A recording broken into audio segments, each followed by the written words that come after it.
Welcome to Industry Insights, Automotive Edition, where we discuss leadership, industry evolution, the values of driving successful automotive businesses today. I'm your host, Stephanie Simpson, and I'm excited to be joined with Chris Whited. He is a part of Community Auto Inc. in Fort Collins, Colorado. And welcome, Chris. I can't wait to hear your story and learn more about you. Well, thanks for having me, Stephanie. It's a pleasure to join and just be a part of furthering our industry. Absolutely. That is the name of the game, isn't it? Trying to stay Oh, ahead. So, Chris, I know you even when we were doing our R&D and kind of finding the right people to talk and come talk on our podcast, the biggest thing that you hit on was about having a strong reputation, community involvement, and all that. So, I'd love to hear more about you, your position with the company, and kind of your backstory. okay. So the company, we've been around about 30 years, actually 30 years this year. So we celebrated this year and did that. We're called Community Auto. Our founder, Eric, my business partner, when he started it, that was just a big thing for him, was to be involved. And so we've continued that. This year, some examples. We sit on the advisory board for our high school. We just had last week, we had their automotive class come out, and we host them in our garage, and we take them through. We talk to them from what it takes to get hired, what we're looking for, and some of the stuff is like the teacher goes, "Can you tell them about being clean?" Because they don't believe me. And I'm like, "Yes, I will." And so I talk to them. It's like almost like you can't hear it from your parent, but you can hear it from somebody else. Same thing there. So we talked to them about doing that. We actually have a couple old engines that we had taken out that were cores. We let them tear them apart. We let them play around. Then we take them down other shops that are in our same building. We've got a tuner shop that does super high end like Subarus and other stuff, and they got the fastest Subaru in Colorado. And so they brought their race car out with the kids. Guy next to him does automotive wrapping. And it's like, hey, look at this stuff. And this guy does detail, beautiful cars. That might be something you're into. Another guy over here does paintless dent removal. So we don't care if they're going into mechanics or not. If they're going into the world, we want to be an influence. We want to be a help. So that's kind of our shtick as far as who we are and what we do. My background is, I started working on cars when I was probably 14, 15 years old. After Okay. I had a bad car accident and I needed focus. My parents knew I needed focus, and so they had me work at a guy's garage, and that really helped. He had just a lot of good wisdom for me, and that got me into cars, got me into going to swap meets and car shows and stuff like that. And so with Gary's influence, I kind of went into detailing cars when I was in college, went into writing service after that, service managing at independent shops. Through all of that, what kind of brought me out of after my car accident and everything, I got into working with kids. And so I spoke at camps. I ended up becoming a youth pastor. I actually went in and became a full-time pastor for about 11 years. Wow. And during that, like fixed people's cars as a ministry, as a way to just help. And did that out of my garage. And then when I left that, came back to Colorado, did that in California, Nebraska, came back, found Eric, and we just bonded. We had the same heart for how we wanted to run a company, how we wanted to treat people, both customers and employees, and how do we really execute that. And so that really became our drive, and that really bonded the two of us. So I bought in with the company, and now I'm the managing partner of it. And so effectively, Eric is stepping back and looking for retirement. He's a little bit older than I am, so he's at that point, and I'm just looking at slowly taking everything over. Awesome, and congratulations. That's Thank you. huge. That's very exciting, and I love the focus and integrity with the community that's shaping your success. And I love that you're able to find someone with mirroring core values, to bond business with. That's really huge. Yeah, I was ready to leave the industry. I was actually, when I came to Eric, I was looking to go back into ministry. I was applying at churches all over Colorado. I was going back to be a pastor. When I came back, I worked for a dealer, and it was just not a good place. And I just felt like I was betraying myself or selling myself out. And I met Eric, and when he first said, "Hey, would you ever think about owning the company?" And I was like, "Nope, not even interested. I don't want it. I want nothing to do with it." And he was like, "Okay." And then he waited a month or so, and he was like, "Hey, let's go to lunch." And we went to lunch, and he kind of talked with me about like, "Hey, this is what I see with you. This is what I see you doing. Would you ever be interested in? And really, I think this would be a great thing for you." And yeah, and so that kind of shaped how this happened. Now that's incredible. And I loved how you hit on like ministry, but you never thought you'd be ministering through an automotive shop. And powerful. And you think about like the exposure rate, what you're able to capture the audience, in your shop, you most likely would never be able to capture in the church, because not everyone does go or attend or feels the calling, but you're able to do it by acts of service. That's really incredible. Oh, yeah, yeah, and even more so, it's the employees. For me, they're my focus is making them better people, better citizens, better parents, better spouses. I mean, it doesn't matter. It's like I know what I screwed up as a parent, um, and I like very vividly. Like I've had my kids. I've phenomenal relationship with all three of my kids now, but I know what I screwed up, and I love that my kids were open enough to come and tell me. That's And so huge. because of that, I'm able to look at my history and say, hey, I was so focused on my career that I failed to love and care for my son. And so now my focus is, and that's part of what forms us as a company, is I've got four out of my five people in the shop have kids under the age of 10 or under the age of 15. And I'm like, you're going to be a better parent than I ever was. You're going to be there for everything. And if I have to pay you to go do that, then I will pay you to go do that. I don't care. You need to be able to finish. They need to graduate high school going, man, I love the way my dad or my mom was involved in my life. That's what I want. The art of being present. It's huge. Yep. No, I love that. Now, would you say that most of your employees have they all been with you for a very long time? Not all of them. I've got two that have been with me for longer than I've been here. So I've Okay. been here about 7 years. Neb's been here about 8. Alan's been here about 10. And those Okay. are my longest term employees. And they're my two master techs. And so Okay. they run everything for us. Then we've had a little bit of turnover at the lower side, the B techs, C techs, and that's normal. I think they're harder to keep on because as you're trying to move them up, somebody else will offer them a jump up. And I've had in some of ours, I think we're leaders in our pay scale in that, in what we do. We pay hourly. So we're off the flat rate thing.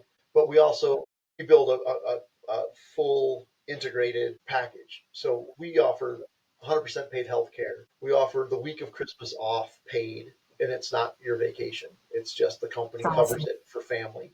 We offer, a boot fund. We offer retirement. So we got a lot of benefit package, gas cards for the guys for driving. We offer a lot of benefits packages. And so sometimes somebody will come back and go, yeah, but they offer me $2 more an hour. And I'm like, yeah, but you're paying for your health insurance, which is $700 a month. Right? That's more than $2 an hour. Exactly. But like, I like to think worth more than just a $2 interchange. Think Yeah. about that. And So so sometimes we lose the lower guys for that because we don't necessarily jump them up fast. They don't see that jump. And sometimes younger guys, that's all they see. They see what they take home, and health insurance doesn't matter as much to them because they're 25 and they haven't seen a doctor in 24 years. yeah, it's out of sight, out of mind for them. Yeah, They haven't had to utilize that yet. They don't understand as you get older, things start hurting and catching up with you. yeah, yeah. I heard getting out of bed. You roll out and go, oh, I slept wrong. Oh, this is going to be a bad day.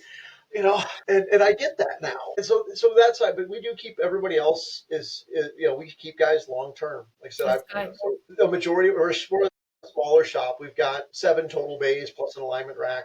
We run 4 mechanics, and we just added 2. We've always been 1 service writer. We're now 2 service writers.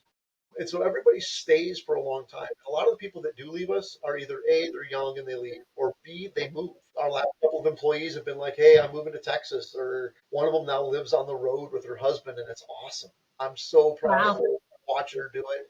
And that's great. And I accept losing people that way. And a couple of our guys that have left run their own companies now. No, that's hey, as long as you're helping people in Yeah. this crazy thing called life, I think that's incredible. And that's Yep. that's that's a big chip too to have. So Eric used to push, he used to tell every guy, we have it. They want his business plan to start, to take to a bank, to just, twiddle it, you can have a copy of it. We don't care. If that's what you want to do in life, that's awesome. I love that. That's a beautiful pay it forward too, to give that opportune moment to the ones that are hungry. Yeah, absolutely. So no, I love that. And then I heard you say that you are a leader on the internal side. How do you feel as a company as a whole? How do you lead from the external side? How do you feel that you lead in your industry, in your area? We lead, I think, on the integrity side. We push really, really hard to only sell what needs to be sold. I always say we're more of an educational center than we are a repair center. We're going to teach you why your vehicle needs to have brakes. We're going to teach you why your vehicle needs to have coolant replaced. We're going to take pictures of it. We're going to invite you into the shop. Everything that we do that has a replacement part on it usually ends with a show and tell. Here's the old part. Here's what was broken. Here's how that happens. And sometimes it's like, this has nothing to do with you. This thing just failed. Sometimes Yeah. it's like, hey, here's that bearing. And when you hit that curve, this is what it caused. So it depends on who you're talking to. So, we kind of lead on that side of it. We really lead on pushing that. And we've done a lot with that. We also, I think we lead on the community side. We do a lot with 4 or 5 different charities in town, and we're not. And I don't mean a lot like we write checks to them. I really don't write a whole lot of checks for that sort of thing. We're more of an investment of time. I love it. We do a You're free. engaged. Yeah, we Yeah. do a weekend where we just do free oil changes for. We don't. It's not us. We're doing the work, but we award it to 5 charities that we pick, and we're like, hey, you tell your staff, the people you serve. I don't care what it is. You tell them you're rewarding them with an oil change. You take the credit. It's your relationship. I'm not going to have a relationship with this person. I'm going to change their oil and they're going to leave. Yeah. You're going to have them for the next 6 months as you serve them through homelessness or through whatever else you're doing with them, counseling, whatever it is. So you take it. But we involved in that. We teach classes in our shop probably 3 or 4 times a year, um, with different high school groups. There's actually a place called Matthews House that does homeless teens, and a lot of those teens live in a car. And so we bring them in and like, hey, how do you check your tire pressure? How do you change a flat tire? How do you check your oil? How do you maintain things? How can you do these things to make your life a little bit better? Yeah. No, that's huge. I mean, I love that component. I mean, that's so vital. And I feel like shop owners and businesses are getting far from that. And I love that you keep that at the forefront of Mhm. who you are in business. So that's very powerful. I was gonna say, yeah, I just think it's something that we disconnect from the rest of the world, and we think we can write a check and be done. And in my opinion, is a smile is more valuable than a check. Yeah. And to bring these people in and smile with them and laugh with them and interact with them and just have them be able to be like, hey, you saw me as human, and there was a life to life connection, Yes. is so much more valuable, and it's 1000%. yeah, Humans need humans, and we're yes, getting too all the disconnected. time. Media and tools, devices, and I mean, I'm grateful we're able to do this, but this it should be used for those purposes, not to replace human interaction. I always say I'm in the art of the human. I care about the people, the everyday mom and pop owners. That's who I'm in business for. And that's the voice I want to hear, not these Fortune 500 companies that have it all figured out and are weeding all the human life out of their businesses. That's terrifying. Yeah, yeah, it is. So with the auto industry, I've worked in all different aspects of it, and we all know it's constantly changing. So there's new technologies, customer expectations.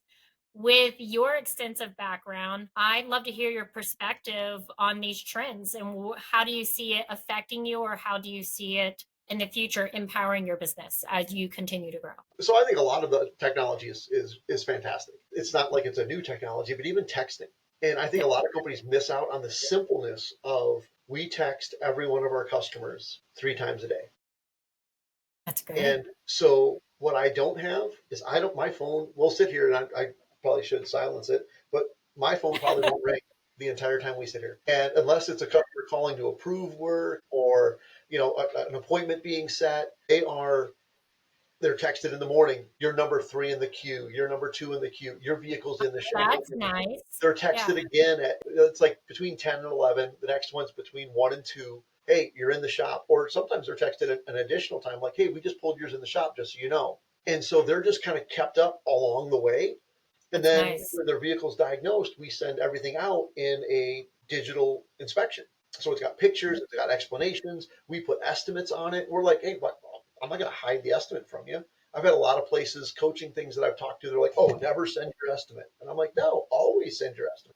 If you can't be Yeah. transparent enough to say, this is what it's going to cost, what are you doing? How are you trying to get around this? And so I'll submit the whole estimate. Here you go. You want a breakdown of it? This is what it is. I don't care. And, because we're going to be straight up with you anyways. And so we do that. And so we send stuff out. And I think that has made, and weirdly enough, like I've been here, like I said, I've been here six and a half, almost 7 years now. And with that, the last place I worked didn't have that, and they were a massive deal.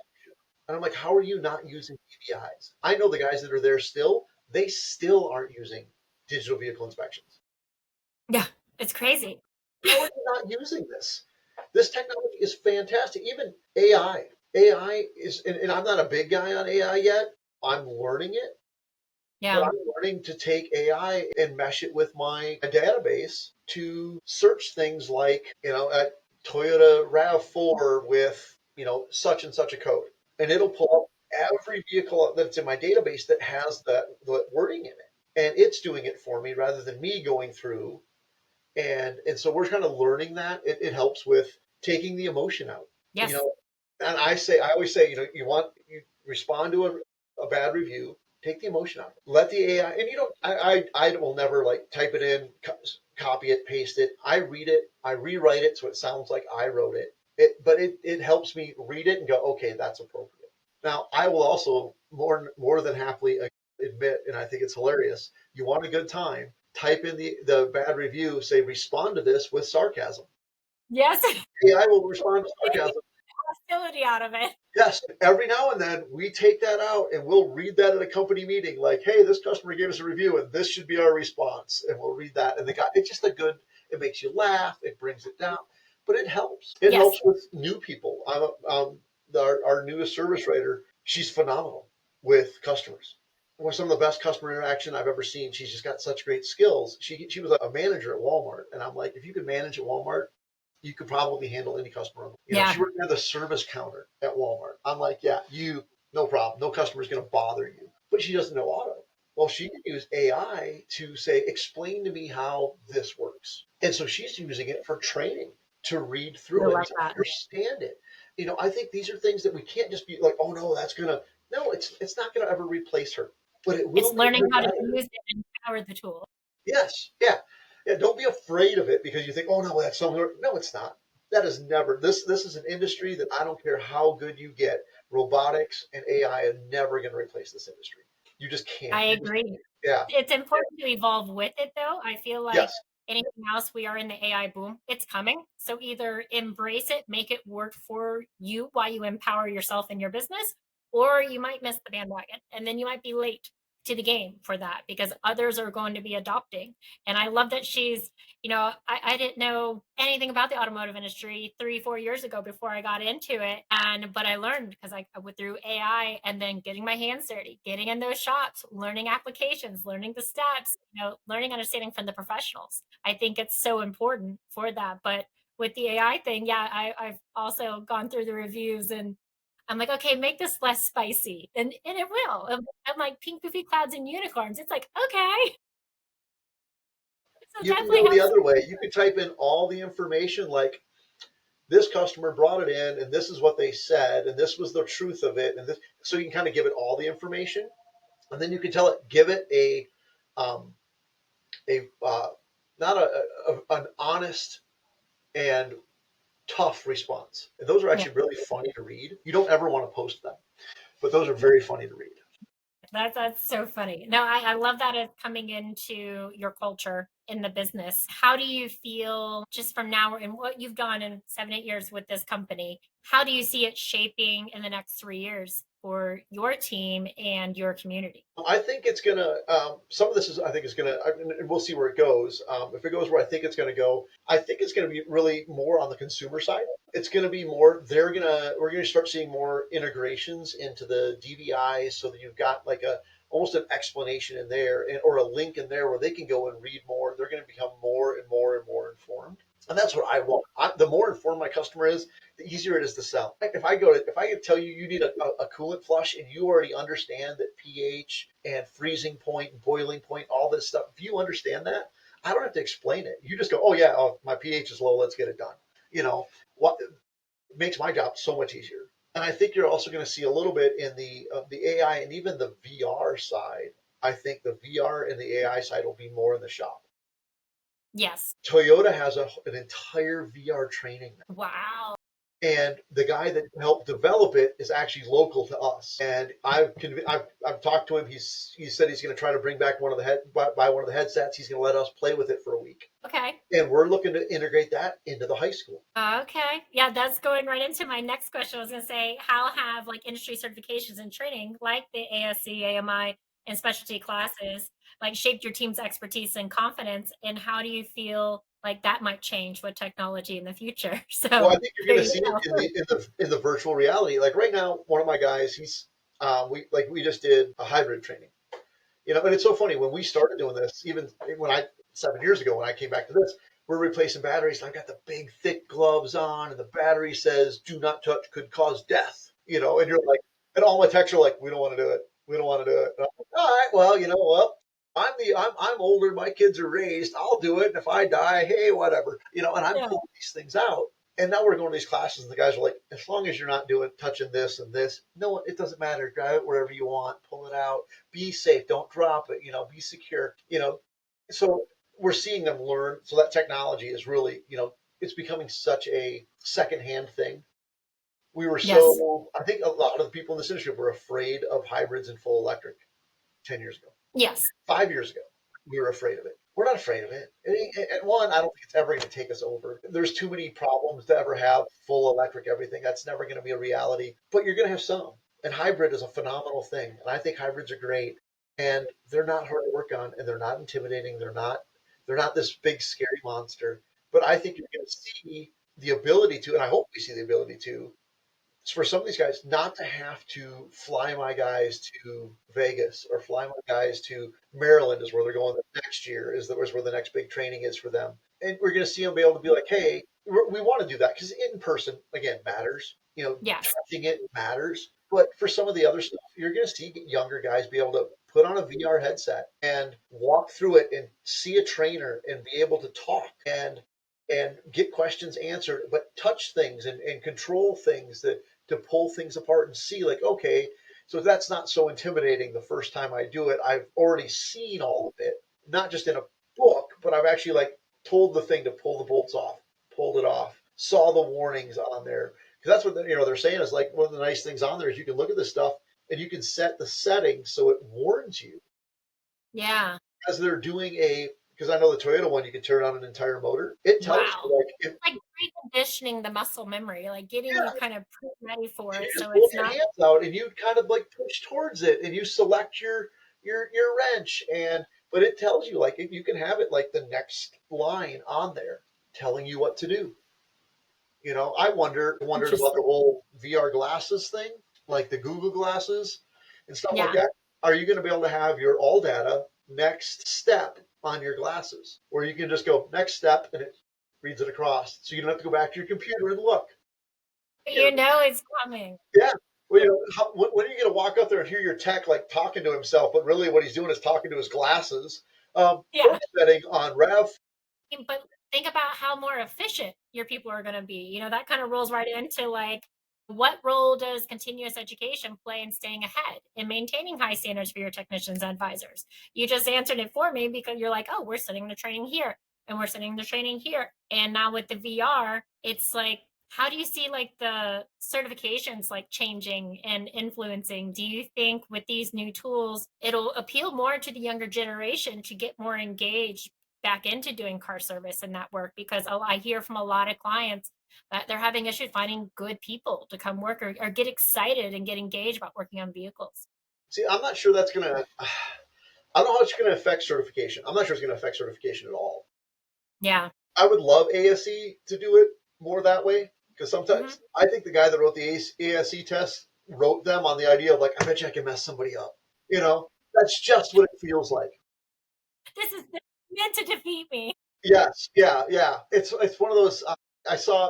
I learned years ago the guy that wrote the Colorado state test to get your car sales license admitted that he wrote it with the idea that he never wanted anybody to pass it on the first time. And I was like, what kind of jerk is that? You Yeah, know, I guess weed out the weak ones that aren't willing to do it again. yeah, I guess. But why do that? That's and don't get me wrong. I like ASE tests. I think they're great. At the same time, I understand that some guys just don't test well. My one of my master mechanics, he's got 4 ASEs. He struggles to test. Oh, okay. It's just not his thing. My other Yeah. master mechanic, he's got his L1, L2, I think now, and I think he's gonna, talking about going for another one. But they're both really, really good mechanics. Just some of it. One of them has a different skill set, and I think with the kids coming out, some of these kids that are coming out, and unfortunately, I still think, I do love our local high school. Talking with them, they've got kids that are running 4.2 GPAs. They're all in honors classes and everything else, and they're doing mechanical. They got kids that they need to pass that class to graduate Yeah. because they're struggling and school is not their thing. And I hope that some of this VR will take some of those kids and allow them to get their certifications without having to be like, I can't sit in a classroom and listen I to agree. somebody I lecture. think that'll be huge. Yeah. Yeah, because I honestly I don't I can learn that way. I can sit there and take notes and I'll learn it, but I'm gonna have to take the notes, read the notes later, study the notes one more time, and then take the test. But if I go out there in the shop with you and I stand over your shoulder and watch you tear it apart or have you tell me, take that off, take that off, take that off, torque it to that, torque it to that, I'm gonna remember the next time. It's almost like I think this has ruined people. GPS. You think about a GPS. When I grew up, I can still go back to Wisconsin where I grew up, and I can drive to people's homes. I cannot tell you the street they live on. I couldn't tell you the number of their house, but I can drive to their home. And I used to joke with my wife, if I've driven there once, I can drive there again. But now that I have GPS, I cannot. There are Yeah. places I've gone in the last year that I'm like, I got to look that up on my GPS and where to go again because it was Yeah. walking me there. I wasn't having to think about how to get there. I wasn't having to remember how to get there. I wasn't looking at a map on how to get there. I was just waiting for it to say left. Yeah, we get conditioned and then we lose that muscle memory. It's like remembering phone numbers. No one remembers phone numbers anymore. It's crazy. I think we all remember like our first 5 phone numbers were ever exposed to us before we got smartphones, and that's it. And I don't even know those. I know my wife's number, my office number. People ask me for my number. I say my office number first, and I go, wait a second. No, that's not it. Hold on. And I had to think about it. I'm like, okay, here's mine. I can rattle off my Yeah. social security number faster than I can my phone number. Yeah. That's the one that's really engraved in us. Yeah. AI came back into that. Oh, I love that. Well, let's do a little more deep dive on community auto. What's the core focus of your business and how you foster, that strong culture among your team? What keeps y'all so dialed in? So I think what keeps us dialed in is my philosophy is I'm a employee first company. So as an owner, I look at it like this is my illustration I use with everybody. In a traditional company, you've got the company and you've got the customer. And it's almost Mhm. like a track. The company takes care of the customer takes care of the company, and in the middle you've got all these little cogs, and that's your employees, and they're just getting run over and wasted and thrown away, and that's why we have so much turnover in this Yeah. industry. I mean, really, my guys that have been here a long time, they're a rarity. A lot of guys are here 2, 3 years at the most, a year. We just hired on we had a guy move out to Sterling. We hired a guy on. We bring him on, or we're hiring somebody else. Well, you look at half the people that applied have been at 4 shops in 3 years, Hmm. and they're just moving to the next one, moving to the next one, moving to the next one, and so that's bad. And so Yeah. my theory is I as the employer, I take care of the employee. Customer is not my concern. It's not that it's not the company's concern, but it's not my concern. My concern is the employee. The employee takes care of the customer. The customer will then take care of the shop. The shop will take care of the employee. So the better the shop does, the better the employee should do. I And what I agree. see more and more often is the better the shop does, the better the customer does. The better the shop does, the better the customer does. The better the owner does. In the meanwhile, everybody else is getting run over. And so I make my focus, how can I take care of these people? And so we go to a 4-day work week. We work Okay. 2 shifts or 2 teams. One team works Monday through Thursday, off Friday, Saturday, Sunday. The other team works Tuesday through Friday, off Monday or Saturday, Sunday, Monday. Everybody has a 3-day work week or 3-day weekend. That's Everybody has awesome. time for their family. Everybody has time for their kids. Everybody has time to get the stuff done around the house. Nobody's coming back rushed. Now we work a slightly longer day. We work 7:30 to 6:30, so it's a long Okay. day, but it's not bad. It's a little bit rougher this time of year when it's dark at 4:30, and I just sit Yes. there. But other than that, it's fine. But we do stuff like that. So I'm constantly, when I go to my people, and that's part of the integrity side of it. When I go to them with an idea, I don't go with a half baked idea. Like, what would you guys think if we did this? I Okay. go with, hey, what would you guys, like when I went with the 4 day, what would you guys think if we went to a 4 day work week? And here's the three ways we can do it. We can go, Yeah. everybody works Monday through Friday. We can work, and we had, three different layouts. We landed on one. They said, we think that's great. I said, great. We're going to start that next month on the 1st, and we're going to run it for 3 months and see if we like it. It wasn't, okay, I'm going to go back and work on that and see if I can make that work. It was like, no, I've already done all my research on it. I've already spent all my time on it. I have pre-invested in it. I came to them one time and said, do you guys, we offered health insurance. You had to pay for it, whatever. I'm like, would you guys consider it a better benefit if I paid you health insurance? If I paid your 100% health insurance, would that like be something you guys would really be interested in? And they said, yeah, absolutely. We'd love that. I said, perfect. The insurance guy will be here on Monday. He's going to get you all signed up. As of December 1st, we're covering your health insurance 100%. That's huge. And it makes you stickier too. Huh?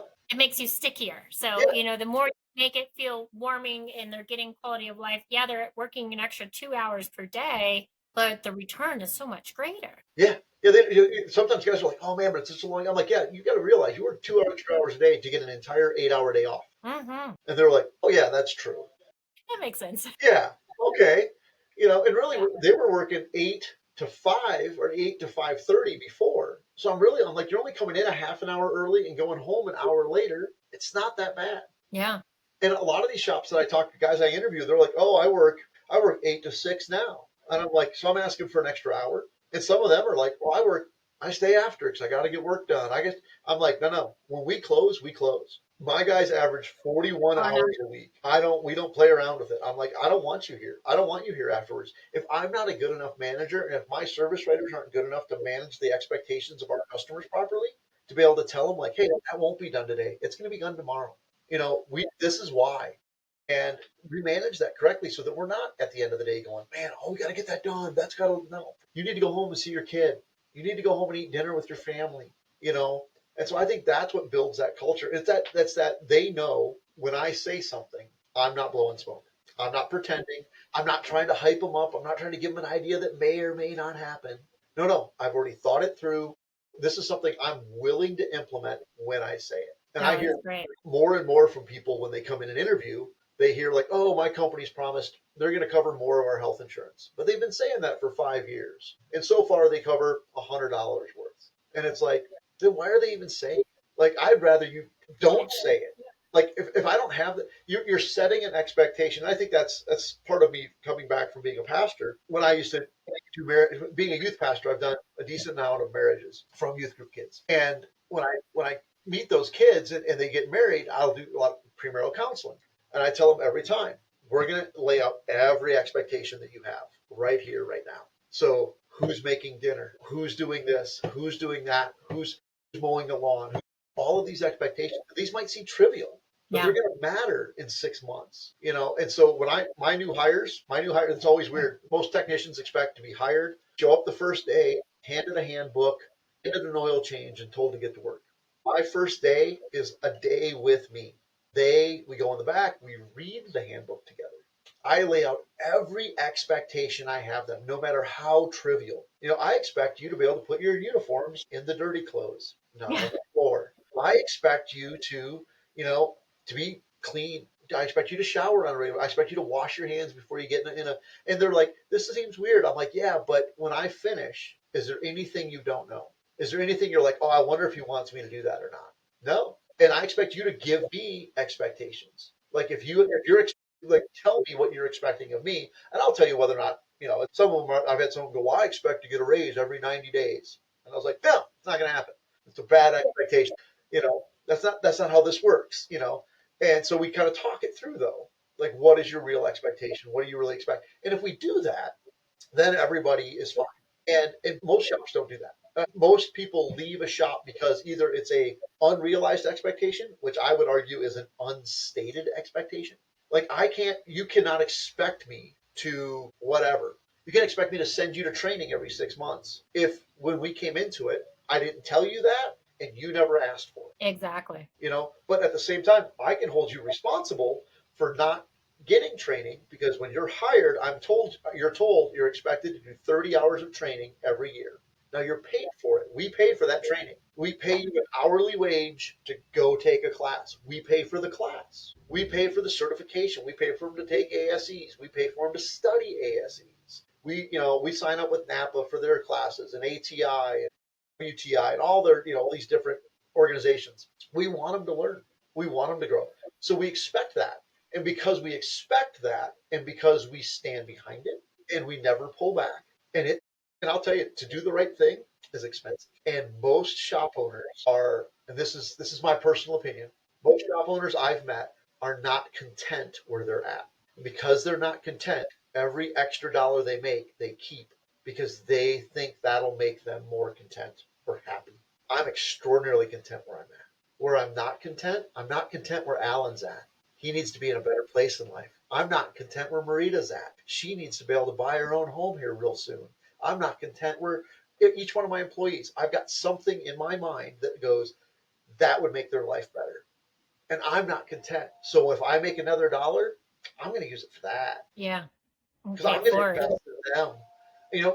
If I invest in them over and over and over again, there's a reason they get good ratings. It's because they take really good care of people. Because that's huge. You're building trust with your customers. Yeah, they're creating a trust that I could never create, and that's why it works out so well.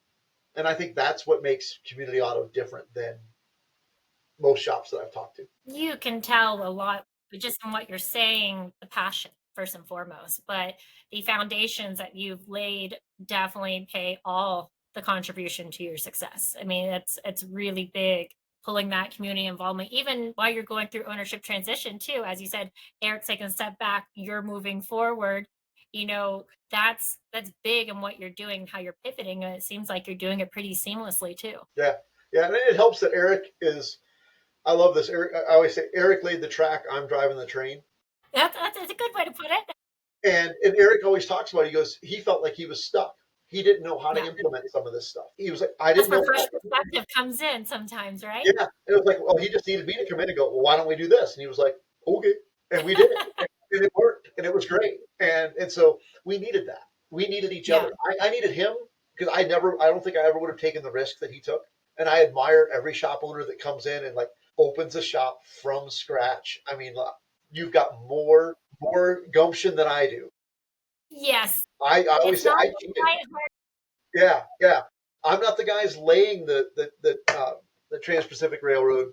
I'm the guy driving across it. I love that. No, it's but we all need those different people with the different personalities, perspectives, and strengths. They always say surround yourself by people who are better than you and where you're weakest, because that'll only empower and strengthen you in its entirety. And I think he's a smart man. He found you. I'm a lucky man because he found me. So I think it's quite mutual beneficial from the outside looking in. Yes. Yeah, he says the same thing. And it's interesting because it's easier for me to see how much of a blessing he's been to me. That's just easy for me to see.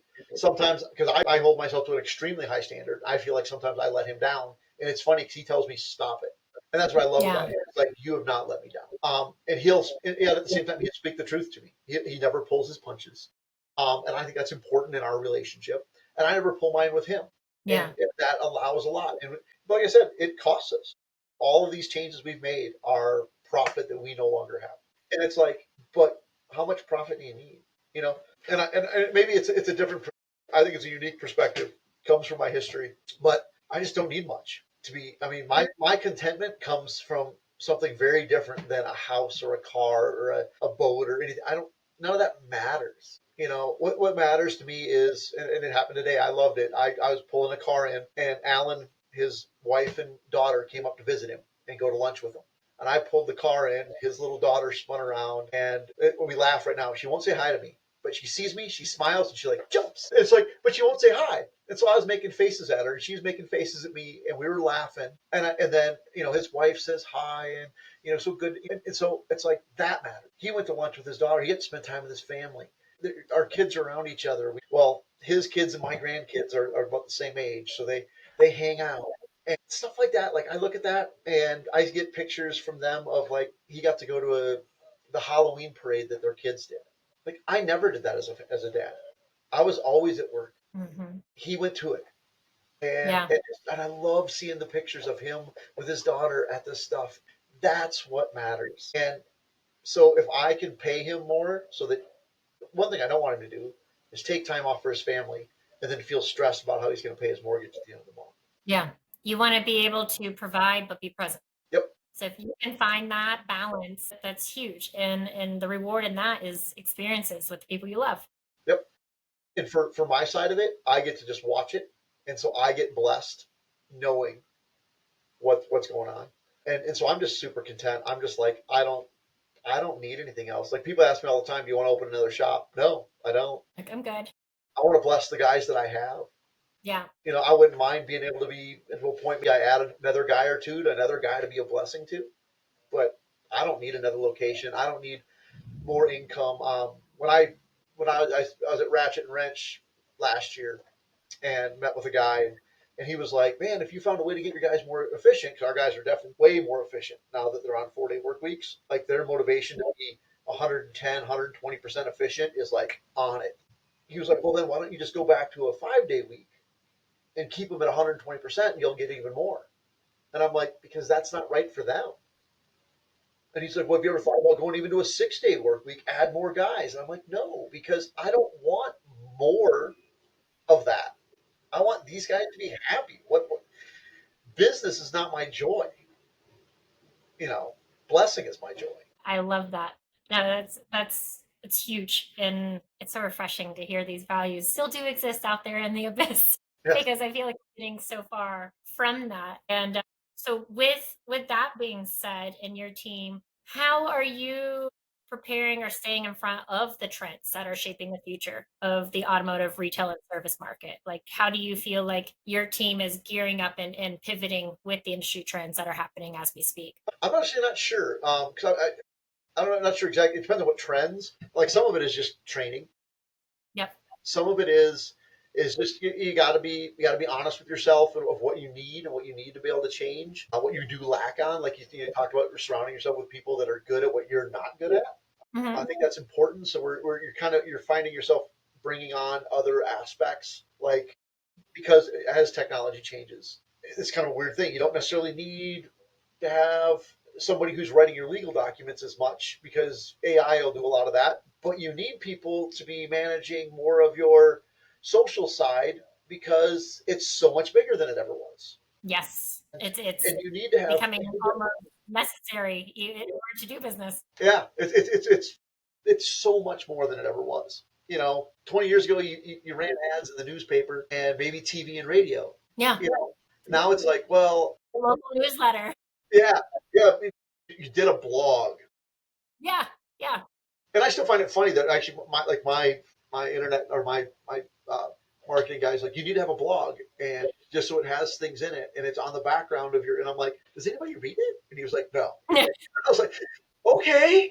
He's like, but it's got keywords in it. And I'm like, I guess, you're the expert here. I'm going to let you run with it, but okay. But yeah. it's, And now you're provided with analytics of how long someone, how many times they clicked on you, or yeah, how long they're looking at your website, or what they are paying attention. Like, I saw that, you have the appointment scheduler. I think that's really cool. People love to be able to go have control of just being able to do that without having to pick up the phone because people are less inclined for human interaction on certain things because it is so timely and time becomes money.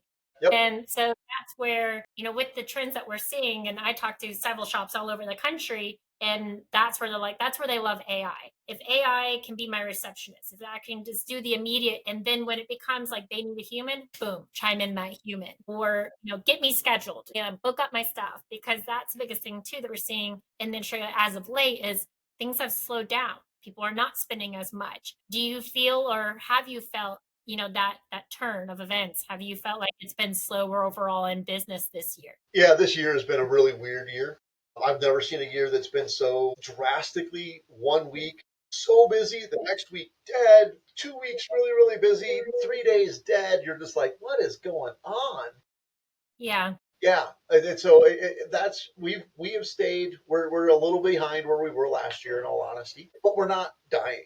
We're Our big difference is we're not at our height a year ago. We were, and it wasn't honestly, it wasn't a good thing. We were 10 to 14 days out scheduling, and we just had so much work to always get done. Now we're Wow. 3 days out. Yeah. You know, You want that full calendar again. it's but actually I like it better here. I When I was there, I really was like, I need to hire somebody else. We need to. I don't want to be more than 3 days, because if you call me and say, hey, I've got a problem with this, you don't want to wait 14 days to get in. No, you want to be able to leave that threshold to supplement those emergencies for sure. Yeah, 3 days is fine. Most people with three, and I always tell them 3 days drop. And if it's not drivable, drop it off today. Somebody cancels, somebody doesn't show up, we get something done faster, we'll get you in sooner. We had Yeah. 5 of those on Monday, and we've diagnosed all of them already. And all of them were told we wouldn't get to them till Thursday or Friday, and we've already put them all through the shop. So we got to them, so we exceeded their expectation, which was perfect. Exactly what we want to do. But yeah, so getting ahead of some of the trends and stuff like that. I think part of that is you've got to have a good company on your side. Yes. You have to have somebody that is. I've worked with a company where I was calling them going, hey, why don't I have this? And they're like, oh, we're developing it right now. And I'm like, but other people are done with it. Like, Yeah. I'm scheduling my doctor's appointment without calling the doctor. You're like, and I'm trusting this guy to not kill me. This person can't get me to service their oil without calling me. What's going Yeah. on with that? And so you got to push them to get in there. The different ad styles now, the different, and even this, doing podcasts now. Like, I watch, and I'm guilty of. I get on there and it's watching all these different mechanics and this, you know. If you do the nasty rabbit hole, next year, like 4 hours went by, and you're like, oh my gosh. Yeah, yeah. And all I've done is watch 17 tool reviews, and somebody, and you're like, oh, what am I doing? And there's part of me that goes, maybe am I missing something? Should I be doing this? Yeah. But I'm like, It's time consuming. There's a lot that goes into it too. I truly wholesomely use it for R&D. It's a fun way to get engaged with people I might not be able to reach, around the world, around the country, to really learn real data from the human themselves, what you're coming out of the trenches to give me your full story. And that's what helps define a better company. And that's what defines what you're doing and with your community is what I want to do the same with my future community.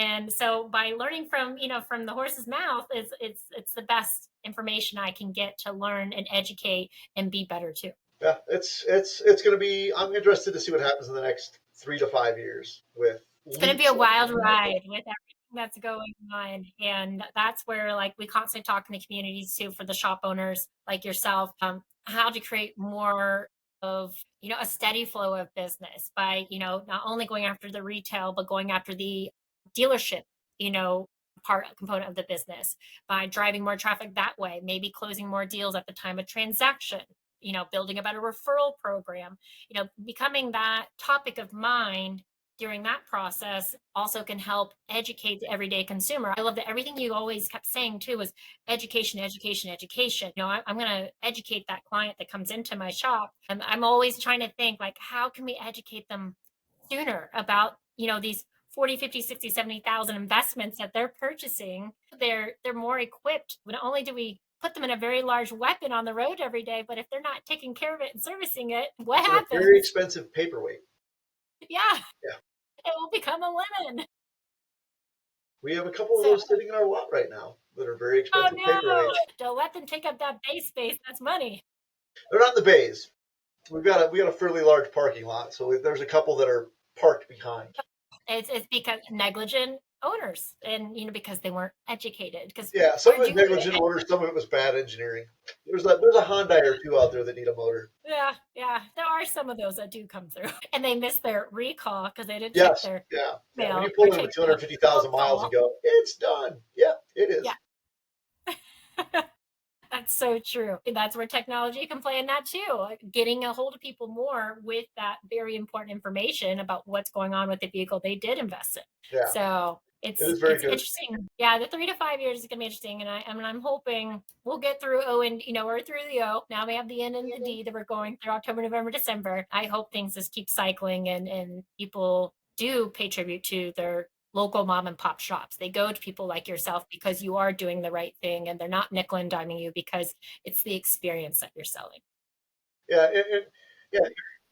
I want to. One thing Eric always says I love is that the only advantage you have. There are plenty of other shops that put out quality work, that offer a warranty, that use good parts, that have master mechanics. What differentiates you is the experience they have when they show up, and Exactly. that is and everything from how the service writer treats them, to how the mechanic treats their vehicle, to how we go the extra mile, to how they're communicated to. If you can do that better than everybody else, that's the advantage you have. And when Yes. I interviewed all these people this last 2 months to hire somebody, a lot of dealership mechanics coming out going, "We're slow. We got nothing to do.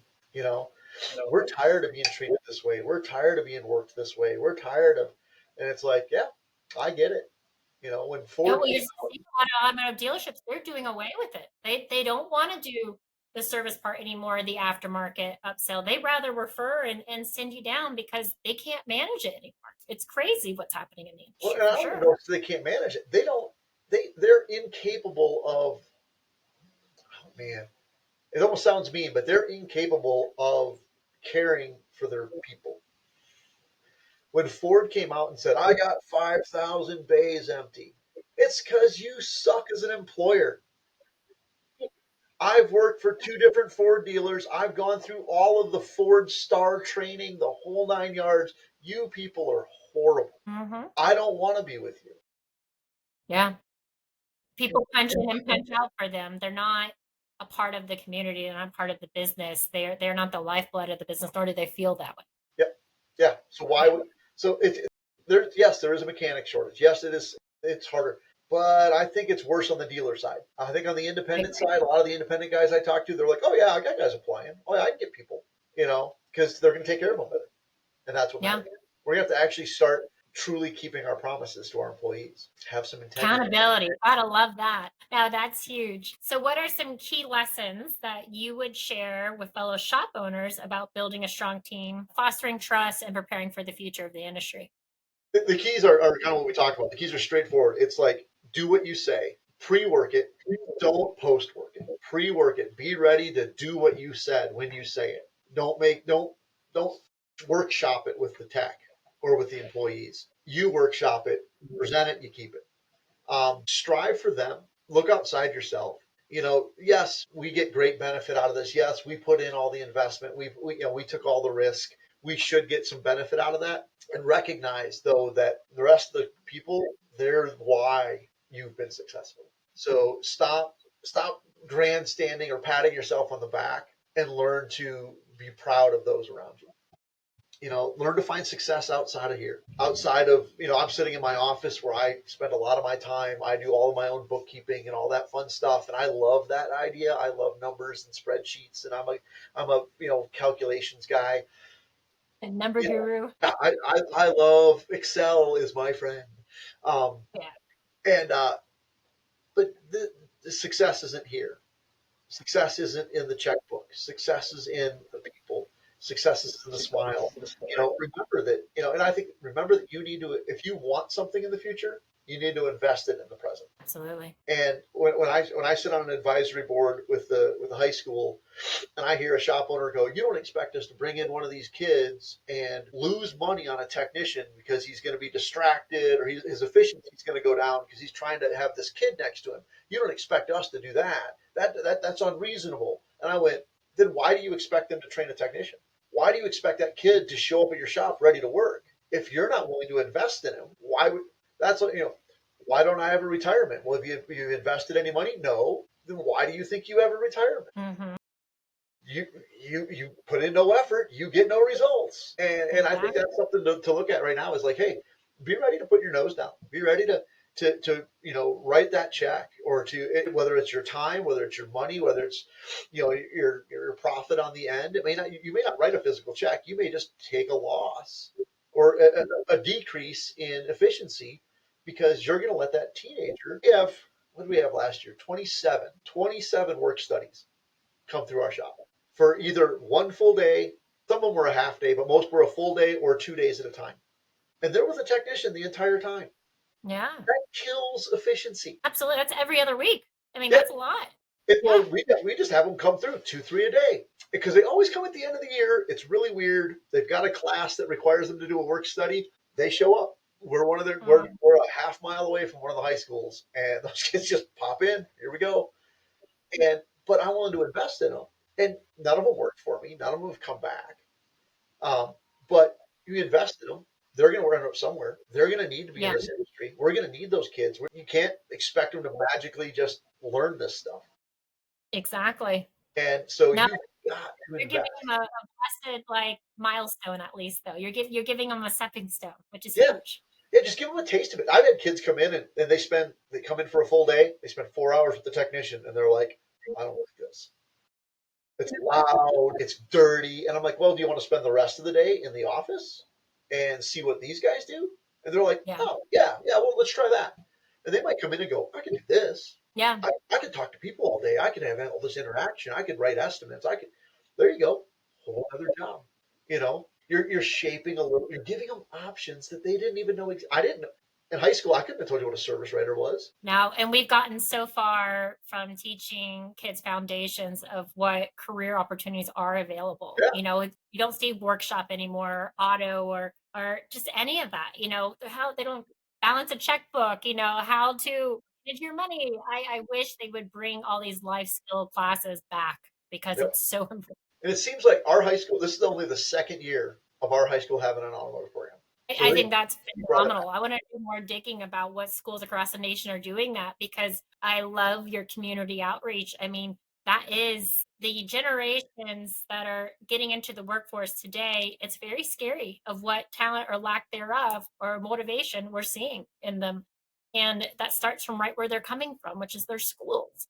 See if I can And read. so I think that's cool. They create that excitement and then open that opportunity to you guys. So there's if you want to really look into it, I can't remember the name of the program. So I'd find the name of the program for you real quick. Now I would love to. There is a program in California. So when I was out in Okay. California, I was a full-time pastor and I was youth pastor and I worked with the high school. I coached wrestling and football and all this other stuff at the high school. And California has a program, and I can't remember what they call it. I'll see if I can look it up here in a minute. They have basically it's preparing kids for life. And you can choose to be in it. You don't have to be. But the high school I was at, they had auto shop, they had firefighting, and they had wood shop.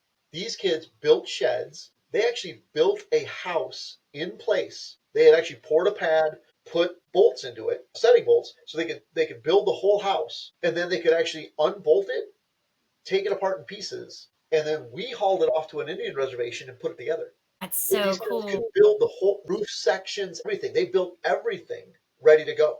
And so when they graduated, they had X amount of experience already as a builder, as a framer, working in construction, how to cut, how to measure. They had a certificate that said they were ready to go. They could go through a firefighting program that gave them like 7 firefighter credits at the local college. But they went to the firehouse. They learned to roll hose. They learned to run. They learned to carry their packs, how to do the stuff.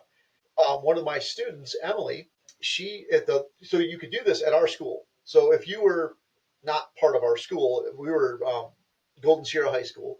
If you were at a neighboring school and you were interested in firefighting, you could just, when you're junior and senior year, you go to class in the morning, you get out of class at 11:30.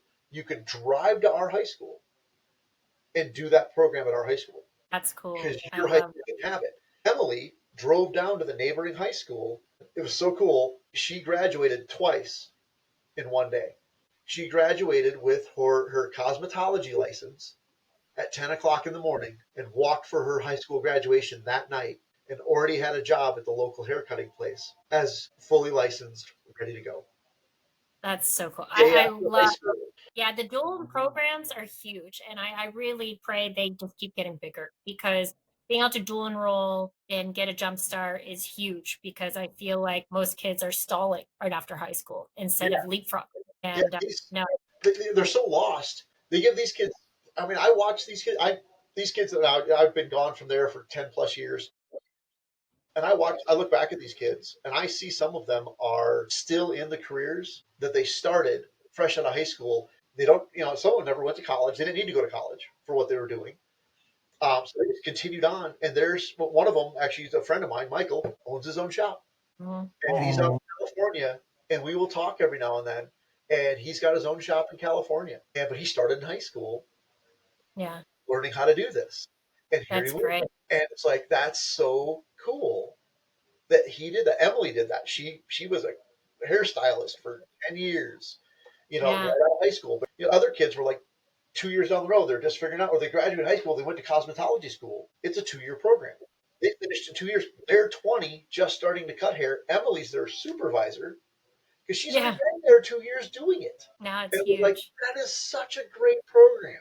And that's what That's I'd love to see them doing that here and all across the country. Like, why is not the local cosmetology school partnered up with the local high school saying, hey, you got kids that want to do this? The local barber school. There's something that surprisingly, there's something that you're going to lack in 5 to 10 years as a barber. Yeah, My father absolutely. has been cutting hair he's 82 years old, cuts hair 5 days a week. He's been cutting for 62 years. That's crazy. And he has got such a clientele. There's a lack of barbers that just cut hair, you There, know. there will be a generation gap in many industries and many fields once those start weeding out or shifting or those retire. We're not supplementing the next wave, and that's where you see AI, but AI can't cut hair. There's things that where people are still going to be needed and be present, and then there's other things that are going to be able to find solutions for. But that is a very interesting one on the barber world, like what a true barber, not so hair salon, but even my other half is just like it's hard to find a barber here, and it's crazy because they don't have the proper male barber shops as they used to. Yeah, yeah. And I didn't know until I, obviously knew him that there's a barber. You can go to cosmetology and get your barber license. It's an additional training because you got to learn how to use a razor. That's And a it's whole very different. interesting. Yeah. So they call it this. It's California Career Technical Education (CTE) or ROC program. Okay. ROCP provides career and workforce preparation for high school students. They also do adult get involved with it, but I remember calling it ROC. So they Well, no, I made it on that for sure because, and I love that it's on this podcast. So for any, if you choose to post this anywhere, anyone can go and research them and get more engaged in your community to build the next bright futures that will transition you into retirement and allow you and take over yeah. your business. I mean that's the retirement plan I have. Is eventually Yeah, I will always turn look this for your. over to somebody that's working in this shop. Yeah. Well, you are such a divine human, Chris. I've really enjoyed this time, and I feel like I could talk to you all day. But for listeners, should you decide to share this podcast out into the worldwide media, so for your listeners who are wanting to learn more about Community Auto or they would like to connect with you, where is the best place for that to happen? So yeah, communityautoinc.com is our website, and then of course the shop. You can just call the shop, email me at chris@communityautoinc.com. Just reach out to us, and yeah, if you want to have a discussion further, one of these discussions, Yeah, right. give me an email.